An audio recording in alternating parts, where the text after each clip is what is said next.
Almost 3,500 years ago, God rescued his chosen people out of slavery in Egypt and gathered them at Mount Horeb. He would be their God. They would be his people, and they would know him by his name, Yahweh. God gave them a land to be their own. But after the golden age of King David and King Solomon, the nation divided into two. The southern nation was called Judah. The northern nation was called Israel. Jeroboam, son of Nebat, the first of the northern kings, betrayed Yahweh by leading the people to worship idols. Later generations of northern kings followed his unfaithfulness and continued this idolatry. The year is now 874 BC.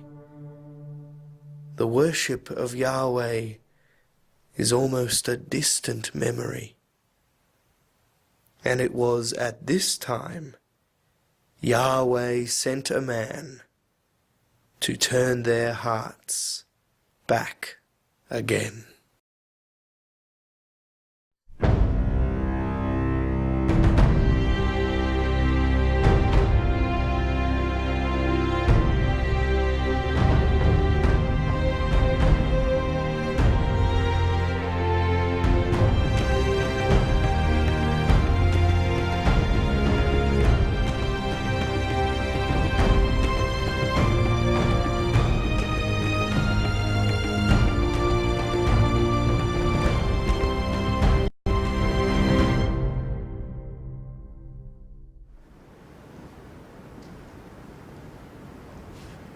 In the 38th year of Asa, king of the southern nation Judah, Ahab, son of Omri, became king over the northern nation Israel.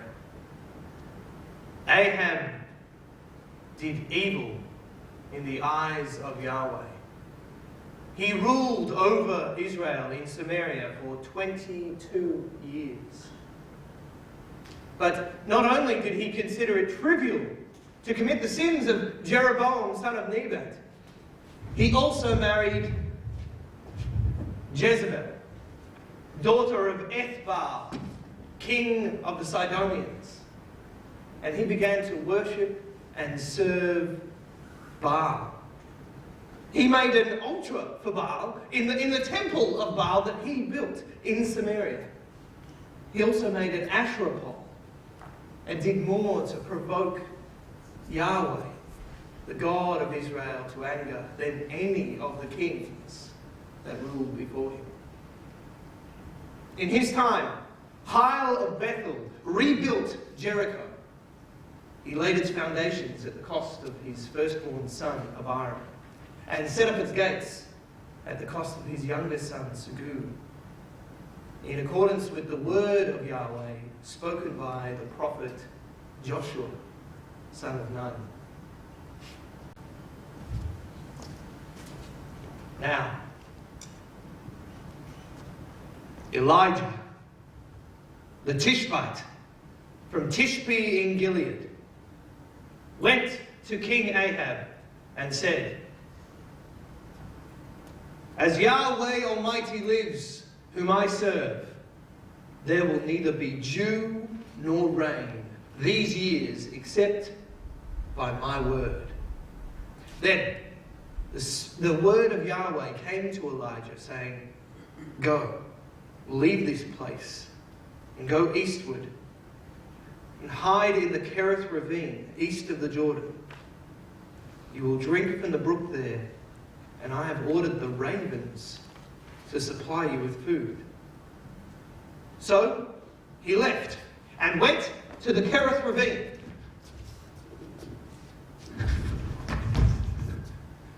And the ravens brought him bread and meat in the morning, and bread and meat in the evening. and he drank from the brook. Now, after a while, the brook dried up because there was no rain in the land. Then the word of Yahweh came to Elijah again, saying, "Go, leave this place, and go to Zarephath in Sidon. There I have commanded a widow to supply you with food." So Elijah went to Zarephath in Sidon, where Jezebel was from.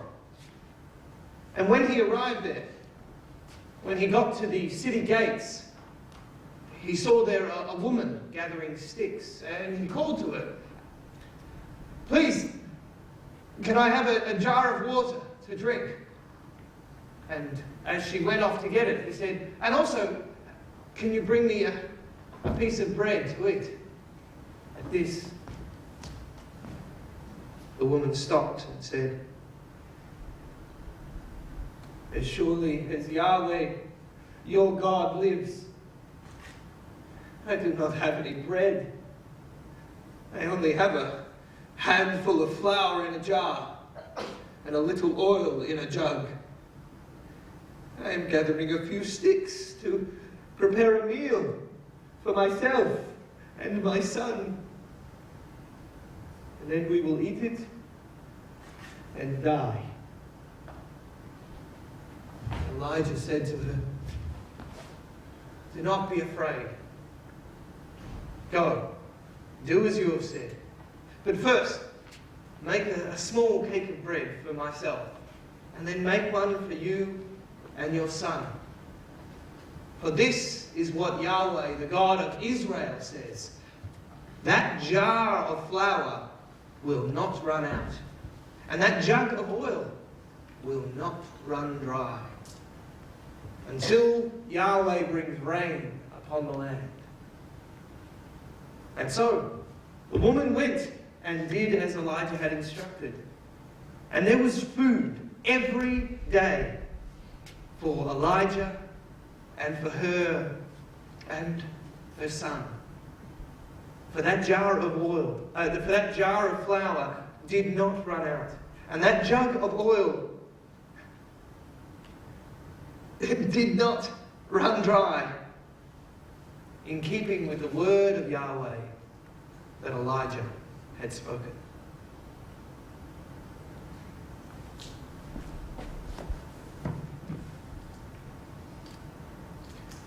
Now, sometime later, the son of the woman who owned the house became ill, and he grew worse and worse.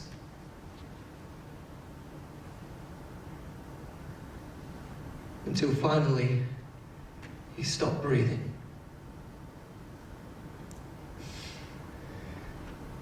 The woman said to Elijah, "What do you have against me, man of God? Have you come to remind me of my sin and to kill my son?"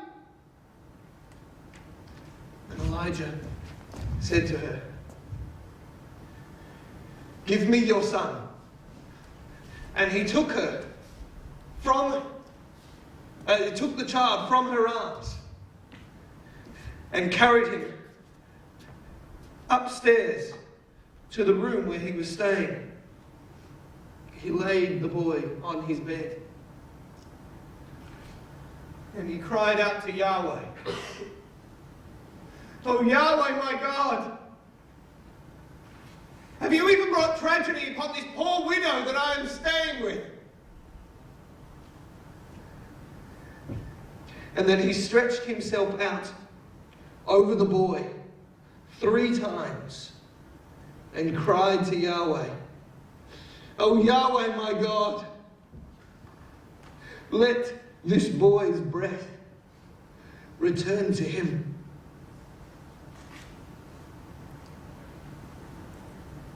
And Yahweh heard Elijah's cry. And the boy's returned to him, and he lived. He carried him downstairs, and he gave the boy back to his mother, saying, "Look, your child is alive." And then this widow from Sidon said, "Now I know that you are a man of God, and that the words of Yahweh in your mouth are the truth." Now, several years later, in the 3rd year of drought, the word of Yahweh came to Elijah again. "Go and present yourself to King Ahab, and I will bring rain upon the land." So, Elijah went to present himself to King Ahab. And now the famine was severe in Samaria. And King Ahab had summoned Obadiah, who was in charge of the king's palace. Now Obadiah was a devout believer in Yahweh.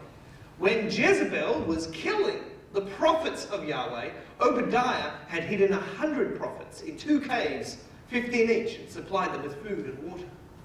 Now when Obadiah appeared before the king said, "Let us go throughout all the springs and valleys. Perhaps we can find some grass to feed our horses and mules, so that we will not have to kill any of our animals." And so they divided up the land they were to cover. Ahab went in one direction and Obadiah went in the other. As Obadiah was walking along, Elijah met him. He saw Elijah, recognized him, and bowed to the ground before him. He said, "Is that..." When he got back, he told Jezebel about everything that Elijah had done, and how he had killed all the prophets of Baal with the sword.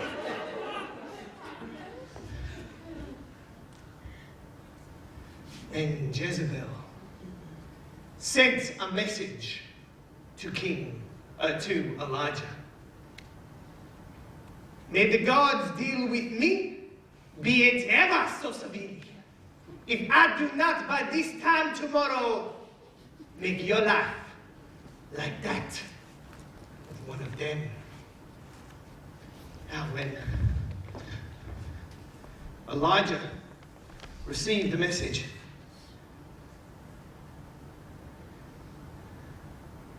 he was afraid, and he ran for his life. And when he reached Beersheba, he left his messenger, his attendant there, and went a day's journey into the desert.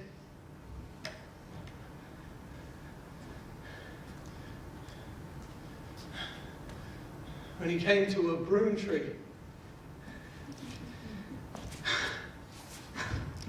he sat down under it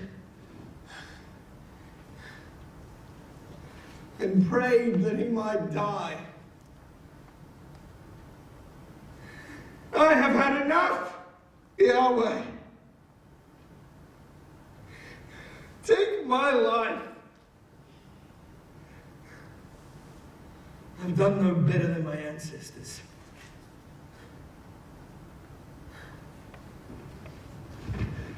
And then he lay down underneath the broom tree and he went to sleep. All of a sudden, an angel of Yahweh appeared and touched Elijah and said to him, "Right, you, get up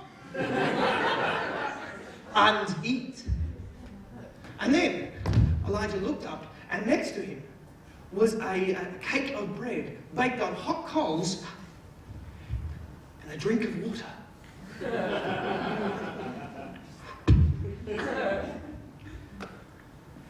And after eating and drinking, Elijah lay back down and went to sleep.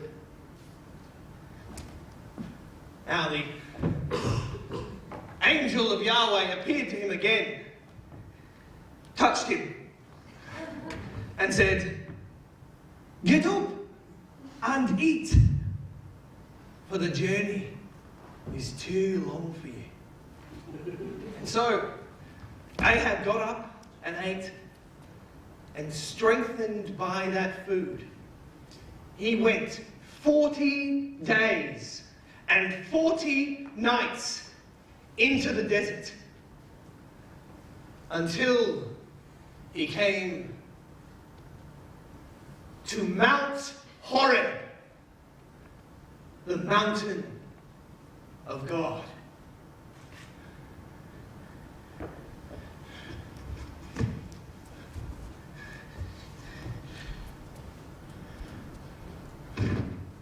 He climbed up the mountain.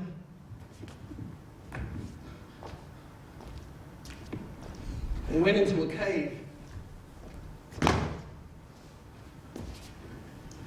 where he spent the night. Then the word of Yahweh came to him, saying, "Elijah, what are you doing here?" And Elijah said, "I have been very zealous for Yahweh, God Almighty. But the Israelites, they have rejected your covenant, broken down your altars, and put your prophets to death by the sword. I am the only one left. And now they're trying to kill me too." And then Yahweh said, "Go out and stand on the mountain in the presence of Yahweh, for I am about to pass by." And then, suddenly, a great and powerful wind tore the mountains apart and shattered the rocks before Yahweh. But Yahweh was not in the wind. And then there was an earthquake, but Yahweh was not in the earthquake. And after the earthquake, there was a fire, but Yahweh was not in the fire.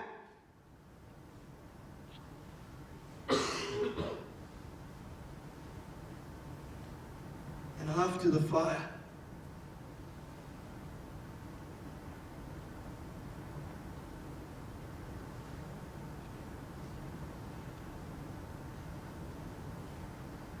there was the sound of sheer silence. And when Elijah heard that, he took off his cloak and covered his face and stood out on the entrance to the cave. And then a voice came to him saying, "What are you doing here, Elijah?" Elijah replied, "I have been very zealous for Yahweh, God Almighty. The Israelites have rejected your covenant, broken down your altars, and put your prophets to death by the sword. I am the only one left. And now they are trying to kill me too." And Yahweh said to him, "Go back the way you have come, and go to the desert of Damascus. There anoint Hazael, king over Syria, and anoint Jehu, son of Nimshi, king over Israel, and anoint Elisha, son of Shaphat from Abel-Meholah, to succeed you as prophet. Jehu will put to death any of those who escape the sword of Hazael and Elisha will put to death any of those who escape the sword of Jehu. But I have reserved 7,000 Israelites, all whose knees have not bowed down to Baal, and all whose mouths have not kissed him.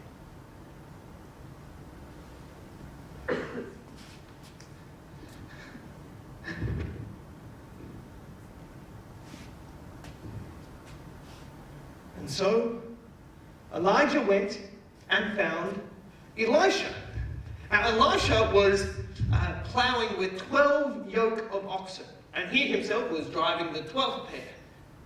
When he saw Elijah, he bowed to him, and Elijah threw his cloak over him. And Elisha said, "Let me kiss my mother and father goodbye. Then I will come follow you." Elijah replied, "Go back. What have I done to you?"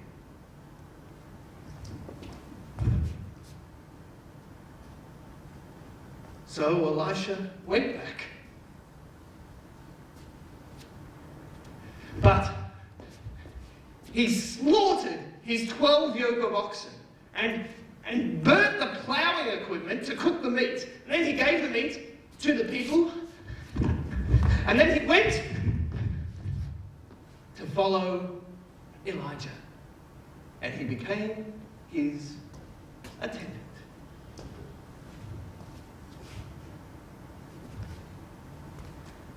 Now, sometime later, there was an incident involving the vineyard belonging to Naboth the Jezreelite. Now, Naboth's vineyard was in Jezreel, which was near the palace of King Ahab in Samaria. So King Ahab went to Naboth and said, "Let me have your vineyard to use as a vegetable garden, since it's so close to the palace. Or in exchange, I will give you a better vineyard. Or if you prefer, I will pay you whatever it's worth." Naboth said, "Yahweh forbid that I should give you the inheritance of the fathers."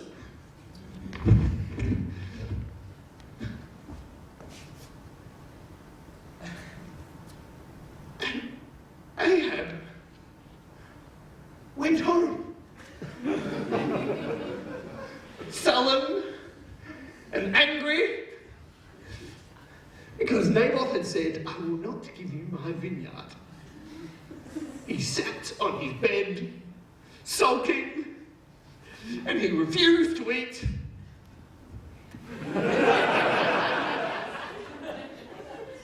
Now, when Jezebel, his wife, returned, she said, "Why are you so sullen? Why don't you eat?" Ahab explained, "Because I said to Naboth the Jezreelite, 'Give me your vineyard, and I will give you another vineyard in its place.' But he said, 'I will not give you my vineyard.'" Queen Jezebel said, "Is this how you act as king over Israel?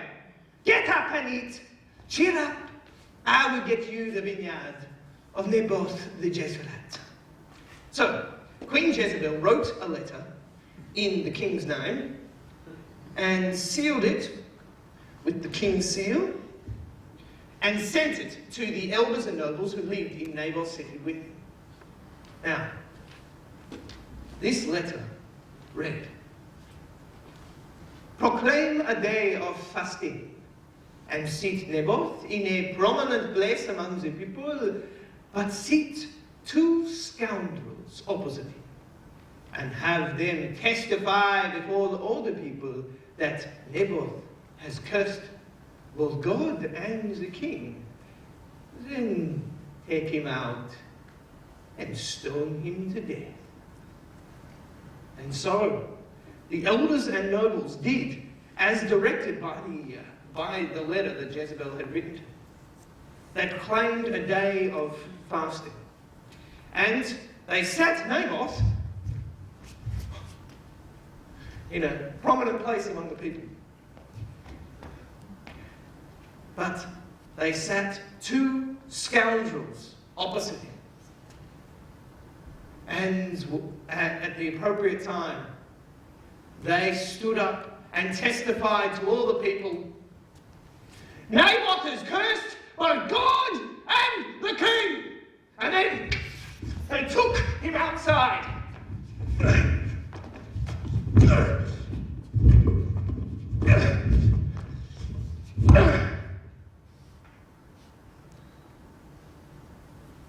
And they stoned Naboth to death. Then they sent word to Queen Jezebel, "Naboth has been stoned and is dead."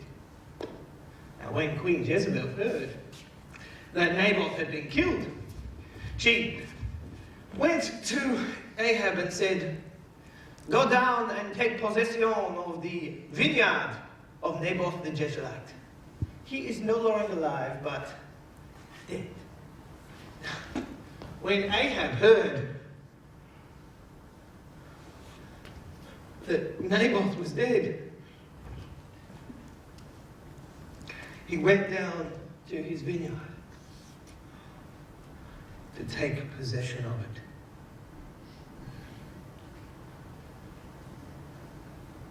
But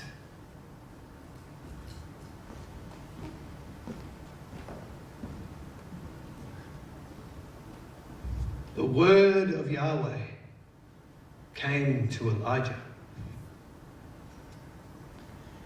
"Go and present yourself to Ahab, king of Israel, who rules in Samaria. He is now in Naboth's vineyard, where he has gone to take possession of it. This is what you are to say to him. Have you not murdered a man and stolen his property? Therefore, this is what Yahweh says. In the place where dogs licked up Naboth's blood, dogs will lick up your blood. Yes, yours." So Elijah went to meet Ahab. And when Ahab saw Elijah, he said, "So, you have found me, my enemy."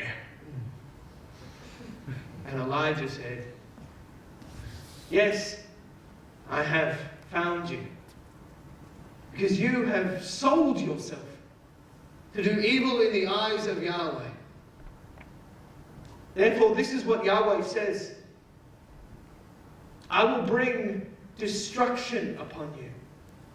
I will consume your descendants and cut off from the line of Ahab every male in Israel, both slave or free. I will make your house like that of Jeroboam son of Nebat and Baasha son of Ahijah, because you have caused Israel to sin, and you have provoked me to anger. As for Jezebel,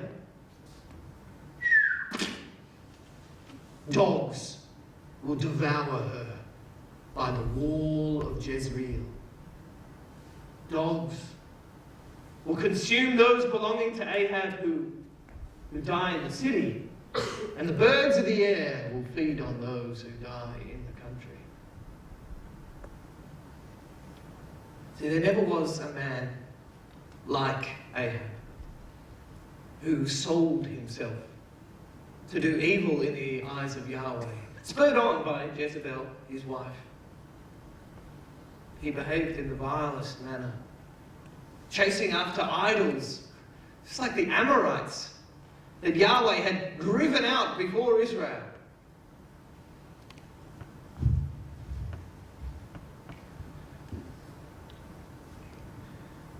But when Ahab heard these words,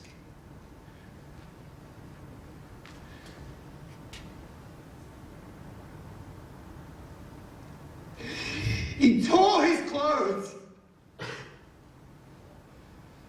and he put on sackcloth and he fasted.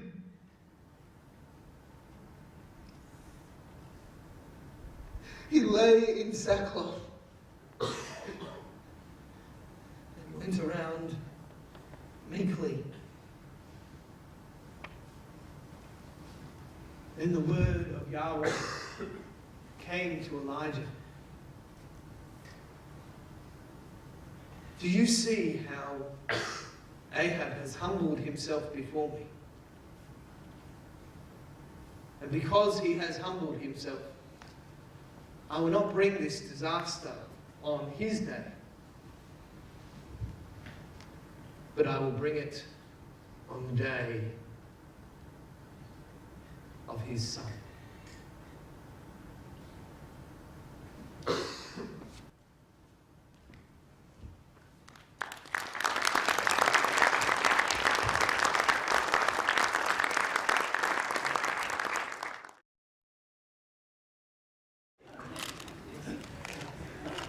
Okay, for 3 years, there was no war between Syria and Israel.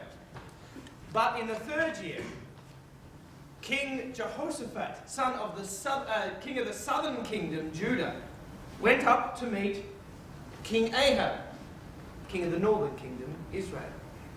Now, King Ahab had said to his officials, "Don't you know that Ramoth Gilead belongs to us? Yet here we are doing nothing to retake it from king of Syria." He said to King Jehoshaphat, "Will you go with me to fight against Ramoth Gilead?" King Jehoshaphat said, I am as you are, and my people are as your people, and my horses are as your horses. But first, let us consult Yahweh on this matter." And so, King Ahab summoned his 400 prophets, and he asked them all, "Shall I go to war against Ramoth Gilead? Or shall I refrain?" And all his prophets said,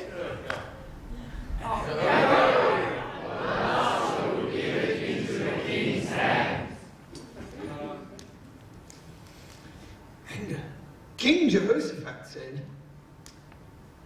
"Is there not a prophet of Yahweh here, of whom we may inquire of?" Ahab said, "There is still one man of whom we may inquire of Yahweh, but I hate him.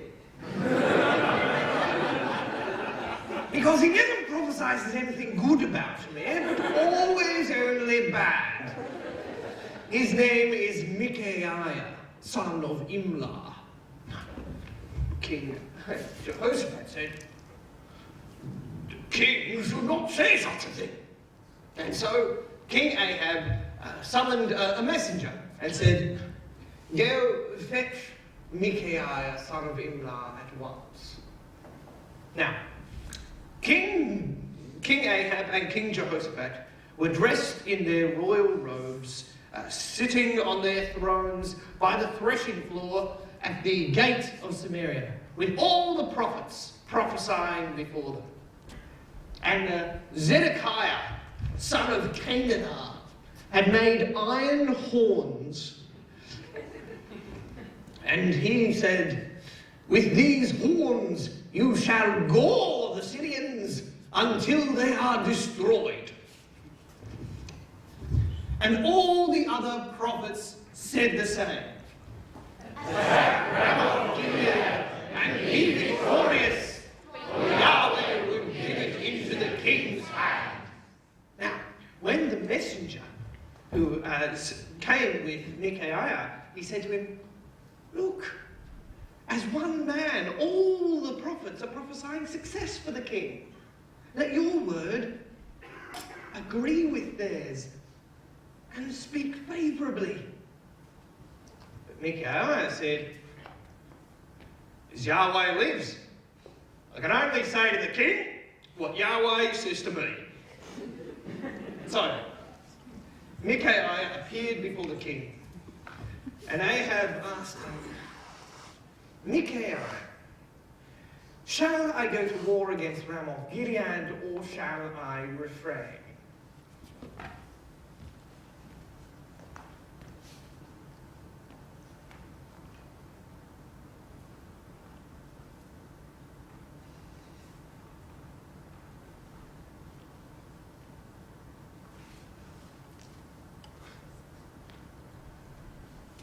Go, he said.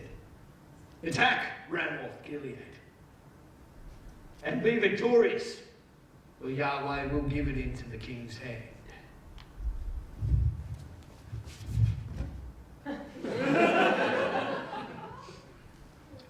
How many times must I tell you to tell me the whole truth and nothing but the truth in the name of Yahweh? And so Micaiah continued, I saw all Israel scattered on the hills like sheep, without a shepherd.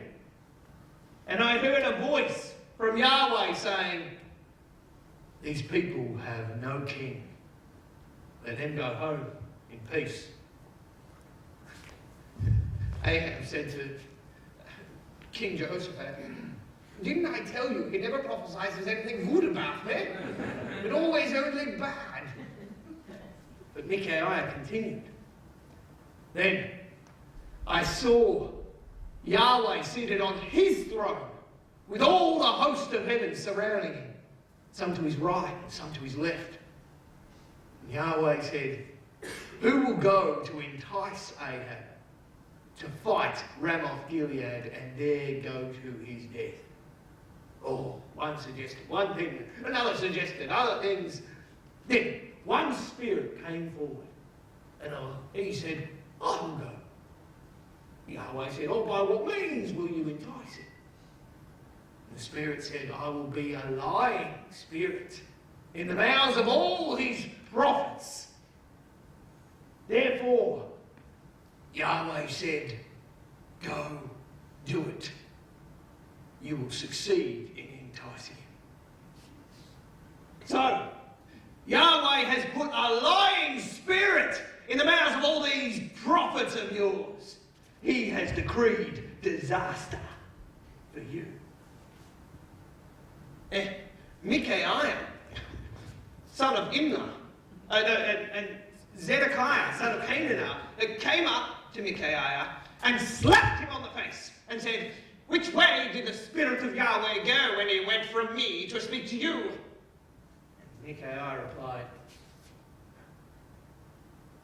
you will find out when you go and hide in an inner room. King Ahab said, take this man back to the city, to the king of the city, and take him back to Joash, the king's son. And say, this is what the king says. Put this man in prison and give him nothing but bread and water until I return home in safety. Micaiah replied, if you ever come home in safety, Yahweh has not spoken by me. Mark my words, all you people. Mark my words. So, King Ahab and King Jehoshaphat went into battle to fight against Ramoth Gilead. And King Ahab said to King Jehoshaphat, you go into battle in your royal robes, but I will go into battle in disguise. And so King Ahab disguised himself.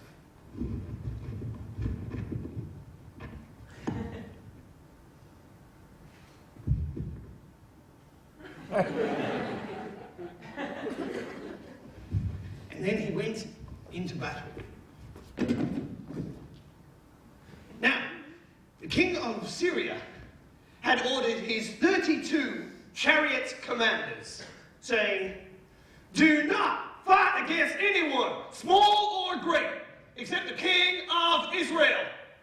And so, when they saw King Jehoshaphat in his royal robes, they said, "Surely this is the king of Israel. Surely this is the king of Israel." And they went to attack him.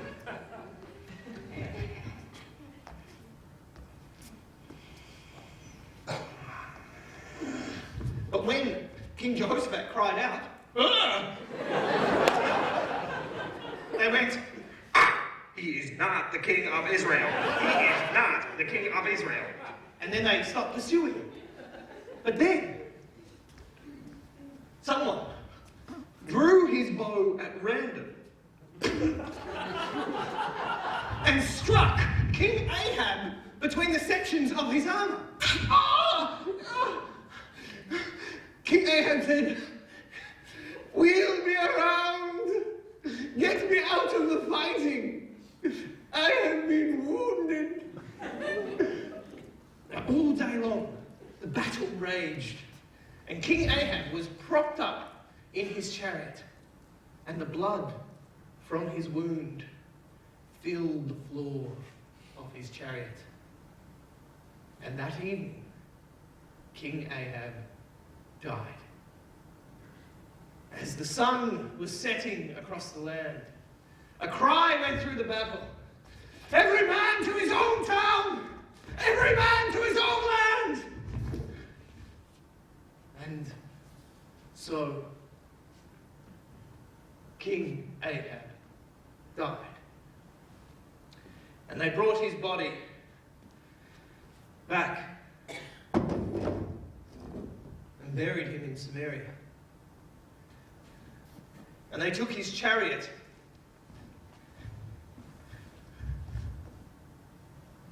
and washed it by the pool of Samaria where the prostitutes bathed. And dogs came and licked up his blood, in keeping with the word of Yahweh that he had spoken.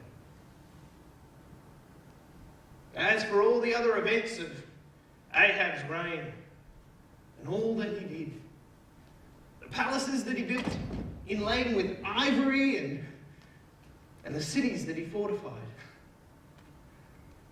are they not written in the book of the annals of the kings of Israel? King Ahab died, and his son Ahaziah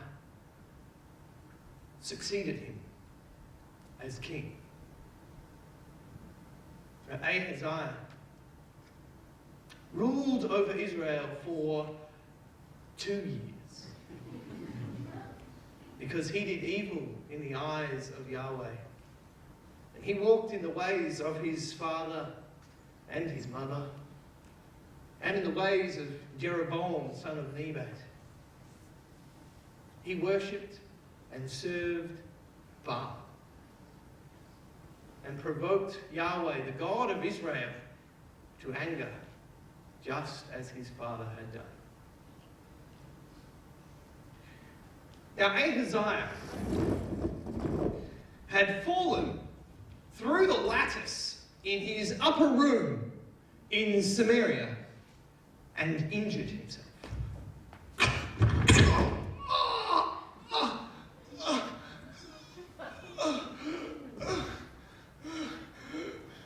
He said to his messengers, "Go consult Baal-zebub, the god of Ekron, to see if I will recover from this injury." And so the messengers went to consult Baal-zebub. But then the angel of Yahweh came and appeared to Elijah and said, "Go and see the messengers of Ahaziah.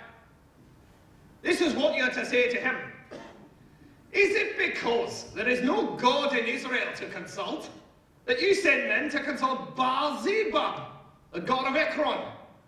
Aye, because you have done this, you will not leave the bed you are lying on. You will surely die. And so, Elijah went to meet the messengers. And when the messengers came back to the king, he said, "Why have you returned?" And the messengers said, "We met a man who gave us this message. Is it because there is no God in Israel to consult that you sent men to consult Baal-zebub, the god of Ekron? Because you have done this, you will not leave the bed you are lying on. You will surely die." King Ahaziah said, "What manner of man was it who said this to you?" And the messenger said, "He wore a coat of hair with a leather belt round his waist."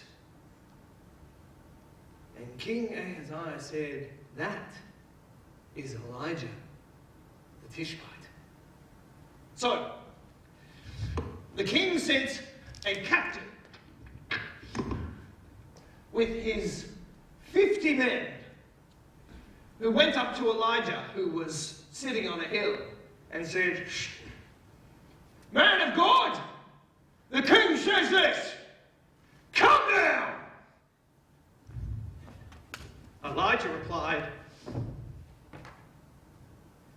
"If I am a man of God,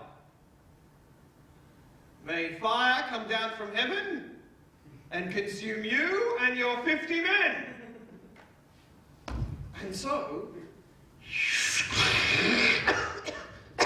fire came down from heaven and consumed the captain and his 50 men. And so, Ahaziah sent another captain with his 50 men.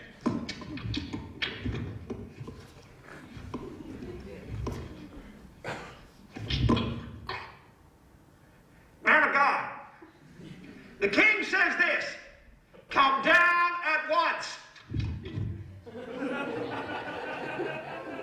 And Elijah replied, "If I am a man of God, may fire come down from heaven and consume you and your 50 men." And then fire came down from heaven and consumed the captain and his 50 men.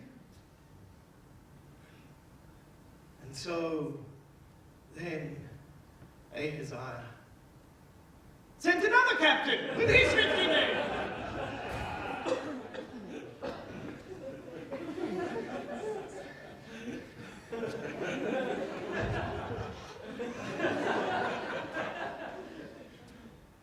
But this captain went up to Elijah, bowed before him and said, "Man of God, have respect for my life and the lives of these 50 men, your servants. See, fire has come down from heaven and consumed the first two captains and all their men. But now have respect for my life." And then the angel of Yahweh said, "Go down with this man. Don't be afraid of him." And so Elijah went down with this captain and met with Ahaziah. And he said, Is it because there is no God in Israel to consult that you send men to consult Baal-zebub, the god of Ekron? Because you have done this, you will not leave the bed you are lying on. You will certainly die. And so Ahaziah died, in keeping with the word of Yahweh that Elijah had spoken. Now, because Ahaziah had no son, his younger brother Joram succeeded him as king in the second year of Jehoshaphat, of Jehoram, son of Jehoshaphat, king of Judah. As for all the other events of Ahaziah's reign and all that he did, are they not written in the book of the annals of the kings of Israel?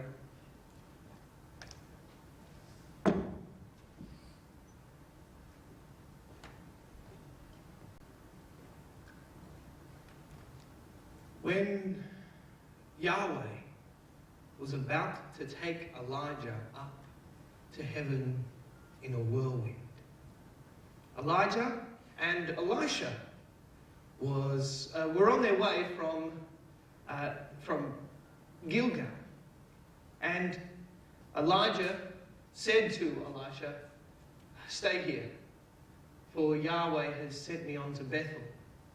But Elisha said, "As Yahweh lives, and as you live, I will not leave you." And so they went together down to Bethel. Now the sons of the prophets at Bethel pulled Elisha aside and said, "Do you know that Yahweh is going to take away your master today?" And Elisha said, "Yes, I know it, but do not speak of it." And then Elijah said to Elisha, "Stay here, for Yahweh has sent me onto Jericho." And Elisha said to him, "As surely as Yahweh lives and as you live, I will not leave you." And so they went together down to Jericho. Now, the prophets at Jericho pulled Elisha aside and said, "Do you know that Yahweh is going to take away your master today?" And Elisha said, "Yes, I know it, but do not speak of it." And Elijah said to Elisha, "Stay here, for Yahweh has sent me to the Jordan River." But Elisha said to Elijah, "As surely as Yahweh lives and as you live, I will not leave you." And so they went down to the Jordan. Now about 50 of the company of the prophets, they were standing at a distance watching Elijah and Elisha by the bank of the Jordan River.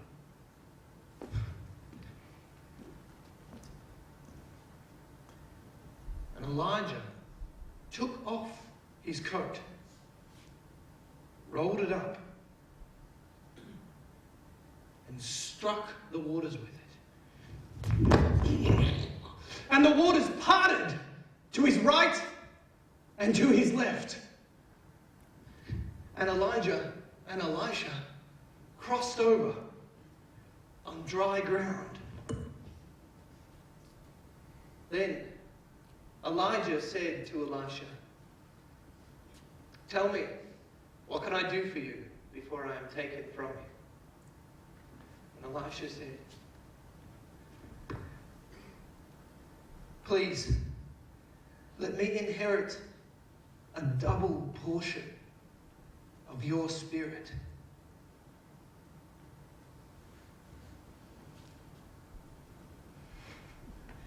Elijah said, "You have asked a difficult thing, but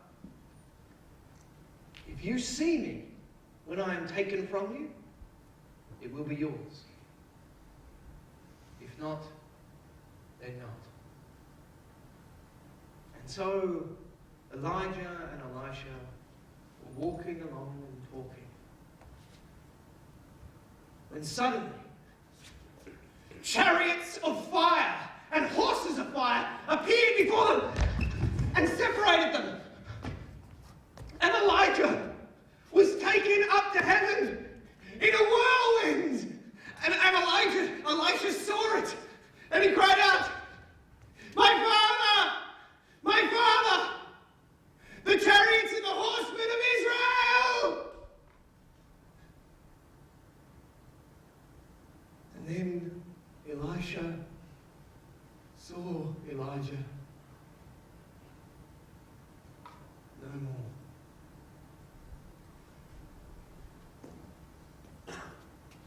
And Elisha tore his clothes.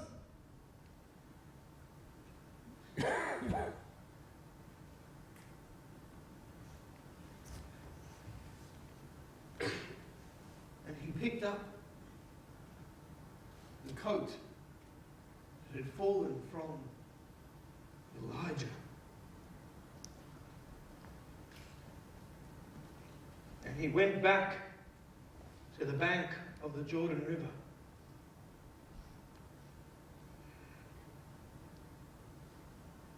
And he said, "Where now is Yahweh, the God of Elijah?" And he struck the waters with it, and the waters parted to his right and to his left. And he walked across on dry ground. Now, the company of the prophets, they saw this and they said, "The spirit of Elijah rests on Elisha." And they came down to meet him.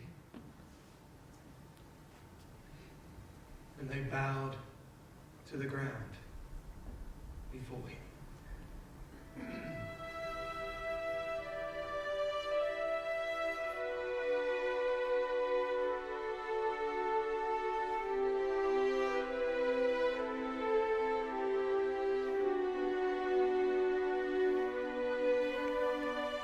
Elijah was now gone, whisked away in a chariot of fire. And still, Israel continued to be unfaithful to Yahweh. But the day of Yahweh was coming. The day when God himself would come to restore all things. For the next 400 years, Yahweh sent prophets to his people to warn them to turn their hearts back before this day came. Finally, he sent Malachi, the last Old Testament prophet, who foretold that Elijah would return, and this would be the sign that Yahweh would soon arrive. The very last words of the Old Testament are these words of Malachi's prophecy. "See, I will send you the prophet Elijah before that great and dreadful day of Yahweh comes. He will turn the hearts of their fathers to their children, and the hearts of the children to their fathers, or else I will come and strike the land with a curse." And after these words, there were 400 years of silence. No more prophets came. Yahweh had spoken. Elijah would in some form return, and Yahweh himself would follow him.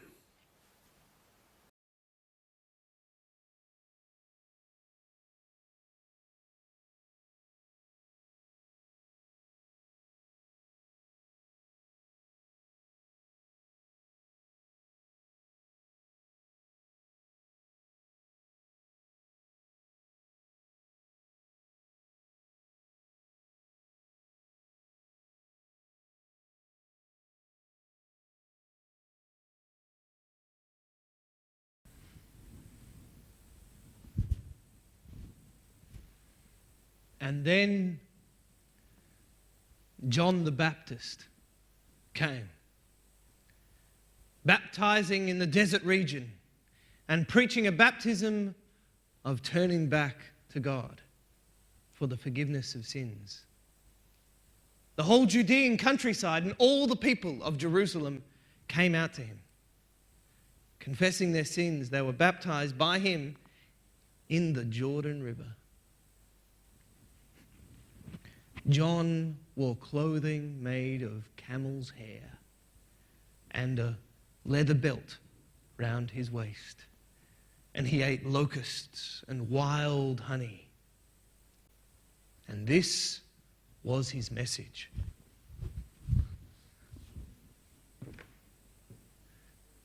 After me, there will come one more powerful than I, the thongs of whose sandals I am not worthy to stoop down and untie. I baptize you with water, but he will baptize you with God's Spirit. And it was then, at that time, that Jesus came.